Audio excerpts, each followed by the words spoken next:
Warahmatullahi wabarakatuh. Jadi pada hari ini saya akan mengadakan satu persembahan ataupun pembentangan berkaitan dengan transformasi pendidikan di Malaysia. Okey, pembentangan ini adalah untuk bagi melaksanakan tugasan pentaksiran berterusan bagi subjek sosiologi dalam pendidikan dengan kod kursus EDUP 3143 dan pembentangan ini disediakan oleh saya sendiri iaitu nama saya Muhammad Faris Hazwan.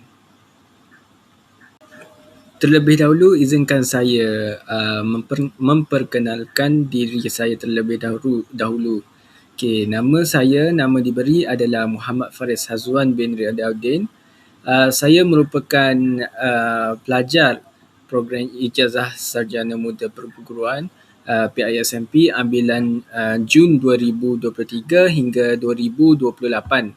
Okey, untuk kelas saya berasal daripada unit Bahasa Melayu 4 dan nama pensyarah yang mengajar saya adalah Dr. Yuslaini binti Yunus. Okey, dalam pembentangan ini saya akan meneliti sejauh mana sistem pendidikan kita telah berubah sejak 8 tahun yang lalu. Okey, kita akan melihat bagaimana anjakan-anjakan ini bukan sahaja mengubah cara kita belajar, malah baiklah dalam pembentangan ini saya akan meneliti sejauh mana sistem pendidikan kita telah berubah sejak daripada 8 tahun lalu. Kita akan melihat bagaimana anjakan-anjakan ini bukan sahaja mengubah cara kita belajar, malah bagaimana ia membuka peluang mobiliti sosial yang lebih adil bagi semua rakyat Malaysia. Okay, untuk pendahuluan, bagi definisi transformasi, definisi transformasi merupakan proses perubahan sistem pendidikan secara holistik untuk memenuhi keperluan semasa dan masa hadapan. Okay. Untuk konteks garis masa, fokus kepada evolusi pendidikan Malaysia dalam tempoh 8 tahun kebelakangan, yakni bermula dari tahun 2018 hingga 2026. Okay, matlamat utamanya adalah melahirkan modal insan yang seimbang dari segi intelek, rohani, emosi dan jasmani, jadi selaras dengan falsafah pendidikan kebangsaan. Untuk objektif pembentangan saya pada kali ini, kita akan menilai 3 transformasi utama pendidikan yang memberi impak besar. Yang kedua, menganalisis implikasi transformasi terhadap mobiliti sosial masyarakat. Yang ketiga, mengemukakan cadangan penambahbaikan dan harapan sebagai seorang bakal guru. Baiklah, untuk pembentangan ini, saya telah memilih 3 transformasi kritikal yang merupakan transformasi utamalah dalam pendidikan ni dari tahun 2018 hingga 2026. Yang pertama adalah anjakan teknologi melalui pendidikan digital, yakni dengan kata lain pemerkasaan pendidikan digital dan AI lah. Okay. Evolusi daripada pembelajaran dalam talian PDPR kepada pengintegrasian kecerdasan buatan AI dan bilik darjah pintar. Okay. Yang kedua adalah perubahan struktur penilaian melalui pemansuhan peperiksaan pusat, yakni peperiksaan seperti UPSR dan juga PT3. Okay. Dengan peralihan daripada sistem berorientasikan peperiksaan kepada pentaksiran berasaskan sekolah PBS dan juga PBD secara menyeluruh. Yang ketiga adalah transformasi pendidikan teknikal dan vocational, yakni TVET. Ini pengukuhan TVET lah sebagai pemacu ekonomi negara. Okay. Ini akan memartabatkan aliran kemahiran untuk pilihan utama untuk memenuhi permintaan industri ekonomi digital dan hijau. Okay. Ketiga-tiga perkara ni adalah tunjang utamalah yang mencorakkan hala tuju pendidikan kita pada hari ini. Baiklah, untuk transformasi yang pertama yang saya ingin ketengahkan ialah revolusi digital, iaitu pemerkasaan pendidikan digital dan AI. Okay, sejak tahun 2018 kita melihat peralihan drastik daripada penggunaan buku teks semata-mata kepada ekosistem delima. Puncanya mungkin bermula dari sejak pandemik, namun kini ia telah menjadi dasar tetap melalui dasar pendidikan digital bagi memastikan murid kita kompetitif di peringkat global. Okay, PBD ni, dasar pendidikan digital ni merupakan pelancaran dasar yang menyeluruh bagi melahirkan generasi yang fasih digital. Okay. Antara penilaian impak kepada transformasi satu ni, ya, dari segi aspirasi pendidikan, yakni akses merapatkan jurang digital antara bandar dan luar bandar melalui pelantar pembelajaran hybrid. Okay, dari segi kualiti, meningkatkan standard pengajaran guru melalui pedagogi digital yang lebih interaktif dan menarik.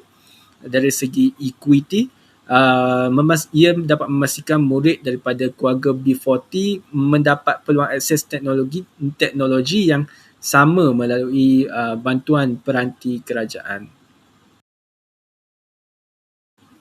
Okey, seterusnya adalah implikasi dan cadangan, yakni dalam dari segi pendidikan digital. Implikasi kepada mobiliti sosial. Yang pertama adalah peluang sama rata, yakni murid di pedalaman kini boleh mengakses sumber pembelajaran yang sama seperti video pakar subjek dengan murid di bandar melalui YouTube ataupun Delima.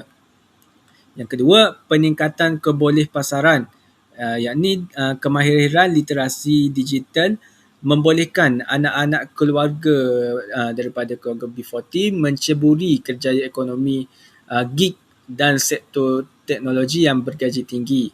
Yang seterusnya, memecah kitaran kemiskinan, yakni akses kepada maklumat global membantu murid berfikir di luar kotak komuniti setempat mereka.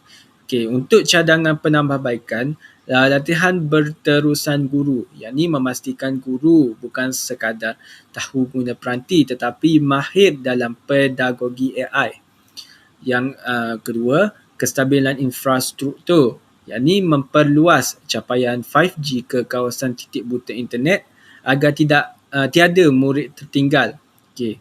Untuk harapan bakal guru, guru ni perlulah menjadi fasilitator yang kreatif dalam mengintegrasikan teknologi untuk menyuntik minat murid terhadap subjek yang dianggap sukar. Okay, kat sini kita boleh tengok implikasi paling besar di sini adalah mobiliti sosial, di mana apabila anak petani di kampung boleh belajar kod komputer atau grafik secara dalam talian, kita sebenarnya telah meruntuhkan tembok kemiskinan. Namun cadangan saya adalah kita boleh abaikan latihan guru, yakni teknologi hanyalah alat, gurulah. Cadangan saya adalah kita tidak boleh abaikan latihan guru, yakni teknologi ni hanyalah alat, tetapi gurulah yang memacu perubahan tersebut. Okey, seterusnya kita beralih kepada transformasi yang kedua, iaitu pemansuhan peperiksaan pusat, yakni UPSR dan juga PT3. Okey, untuk huraian transformasi, anjakan paradigma, yakni pemansuhan UPSR pada tahun 2021 dan PT3 pada tahun 2022 secara rasmi telah mengurangkan tekanan peperiksaan terhadap murid.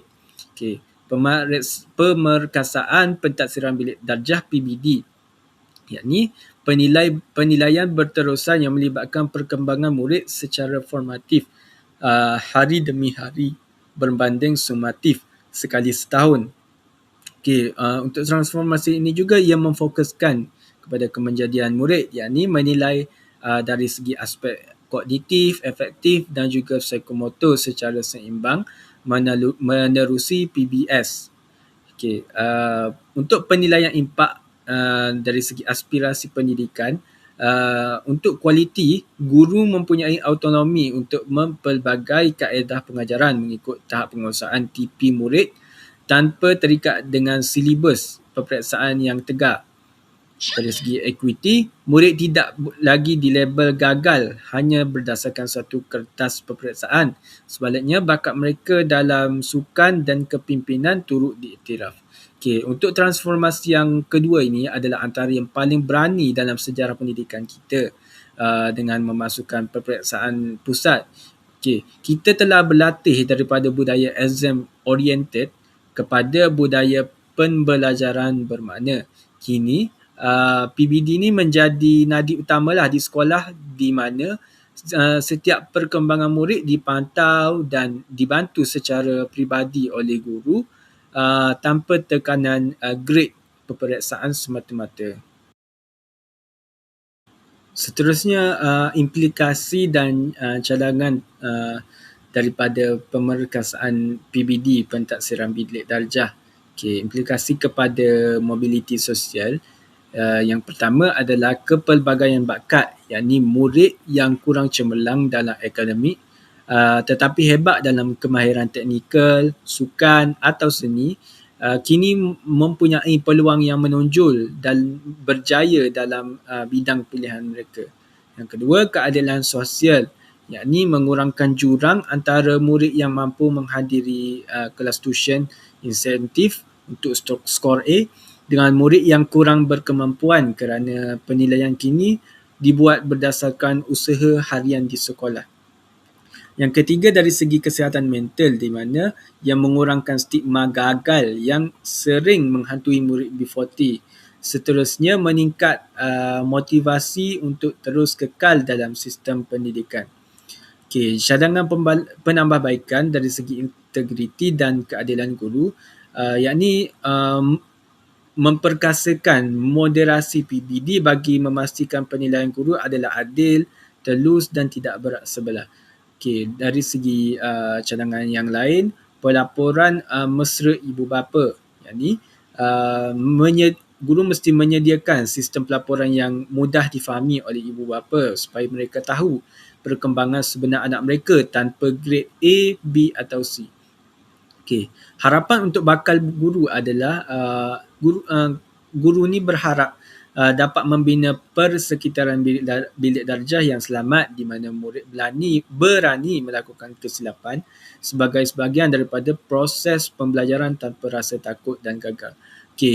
Mungkin ada yang risau tanpa peperiksaan, bagaimana kita mahu ukur kejayaan. Namun bagi saya, implikasi terbesarnya adalah keadilan, yakni mobiliti sosial ni tidak lagi hanya milik mereka yang mahir menjawab kertas soalan, tetapi juga milik mereka yang mempunyai bakat kepimpinan dan juga kreativiti. Sebagai bakal guru, cabaran saya adalah untuk memastikan penilaian saya adil dan membantu setiap murid naik ke tahap seterusnya tanpa rasa rendah diri.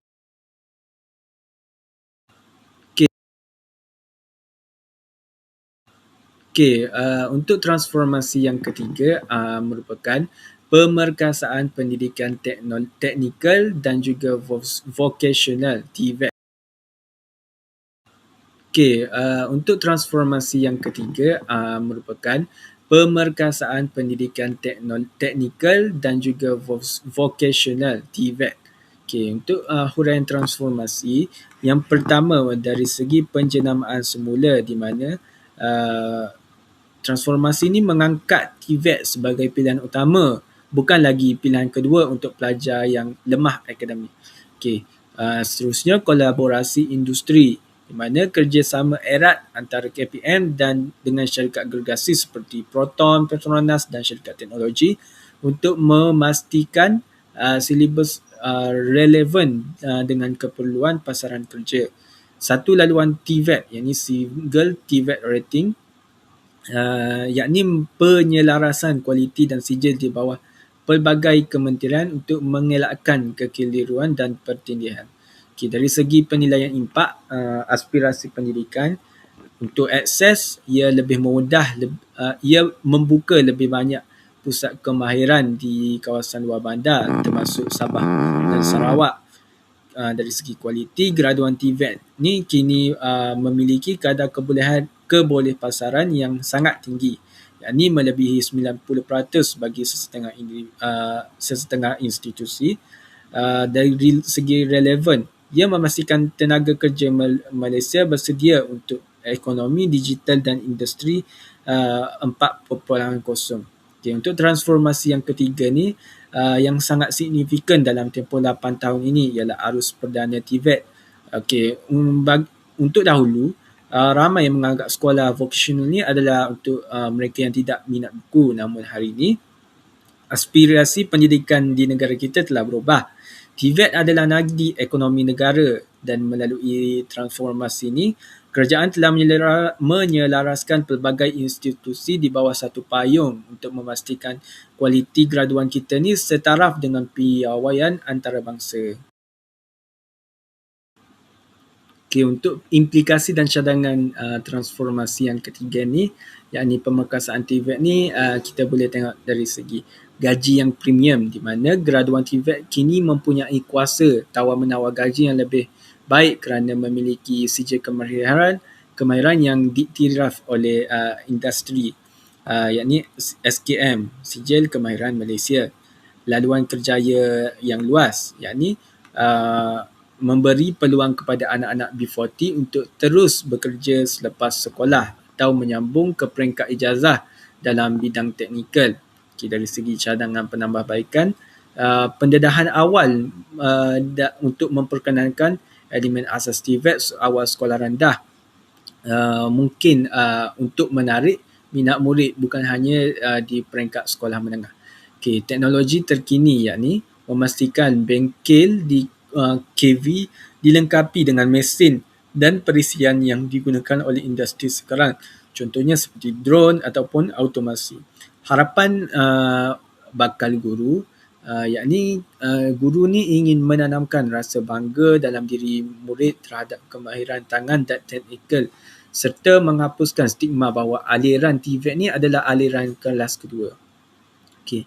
TVET ni sebenarnya bukan sekadar tentang belajar membaiki enjin atau menjahit, tetapi ia adalah tentang mobiliti sosial yang pantas. Apabila seorang anak dari keluarga susah mahir dalam bidang kimpalan bawah air atau robotik, mereka mungkin boleh mendapat pendapatan yang jauh lebih tinggi daripada graduan akademik biasa. Inilah keindahan transformasi ini, yakni ia dapat memberi nilai pada bakat yang berbeza. Okay, untuk rumusan, yakni keseboduan transformasi pendidikan. Okay. Sintesis transformasi dari tahun 2018 hingga 2026, ia secara holistik, yakni pendidikan tidak lagi bersifat satu dimensi, yakni akademik saja, tetapi merangkumi aspek digital, sasiah, yakni PBD, dan juga kemahiran teknikal, TVET. Keadilan sistem, yang kedua adalah keadilan sistem, di mana ketiga-tiga transformasi ini bekerjasama untuk memastikan setiap lapisan masyarakat tanpa mengira latar belakang sosioekonomi mempunyai laluan untuk berjaya.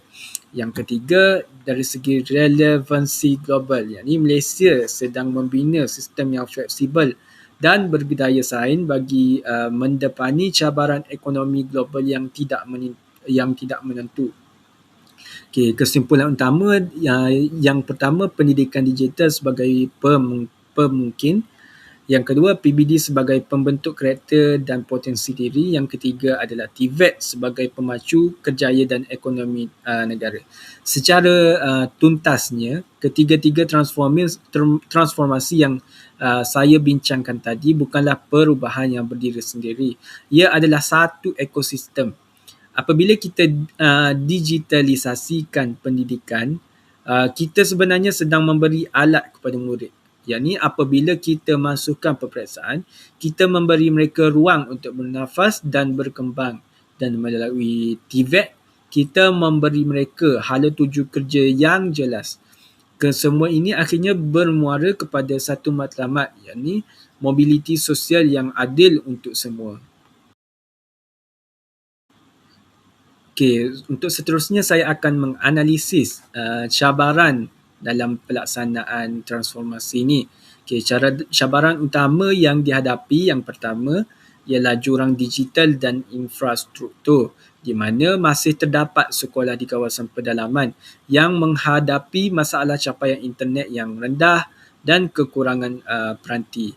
Yang kedua, kesediaan dan beban tugas guru, yakni perubahan drastik daripada peperiksaan pusat kepada PBD memerlukan guru yang mahir dalam pengurusan data dan penilaian yang subjektif yang kadang-kala menambah beban perkeranian.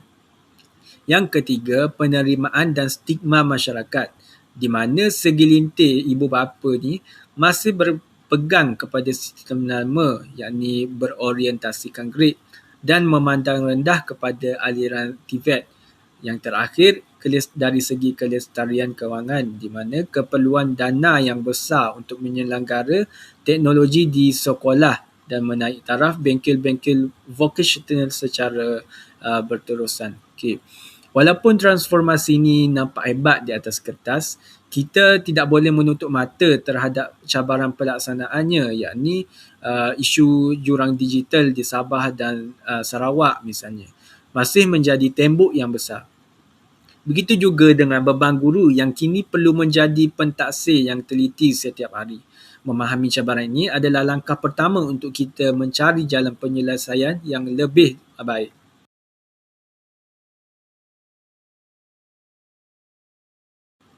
Sebagai kesimpulannya, pendidikan ni sebagai wahana kemajuan. Untuk rumusan akhir, transformasi yang berterusan, pendidikan di Malaysia ni dalam tempoh 8 tahun ni membuktikan bahawa sistem kita tidak statik. Sebaliknya dinamik mengikut peredaran zaman seperti menggunakan digital, mengaplikasikan PBD dan juga TVET. Kejayaan mobiliti sosial, yakni matlamat akhir setiap transformasi adalah untuk memastikan pendidikan kekal menjadi pendorong utama, yakni great equalizer bagi rakyat Malaysia untuk meningkatkan taraf hidup. Sinergi semua pihak, yakni kejayaan aspirasi ini bukan hanya di bahu kerajaan, tetapi memerlukan sokongan dari pihak ibu bapa, guru, industri dan masyarakat. Untuk penutup, pendidikan adalah senjata paling ampuh untuk boleh digunakan untuk mengubah dunia, kata daripada seorang tokoh yang bernama Nelson Mandela. Okey, sebagai kesimpulannya, transformasi pendidikan yang berlaku sejak 2018 hingga kini adalah satu perjalanan yang sangat panjang untuk memartabatkan seorang insan, Walaupun penuh dengan cabaran, langkah-langkah seperti pendigitalan, pemerkasaan TVET telah membuka pintu peluang yang lebih luas untuk mobiliti sosial. Sebagai bakal pendidik, saya optimis bahawa sistem yang inklusif ini akan melahirkan generasi Malaysia yang bukan sahaja bijak, malah berdaya saing di pentas global.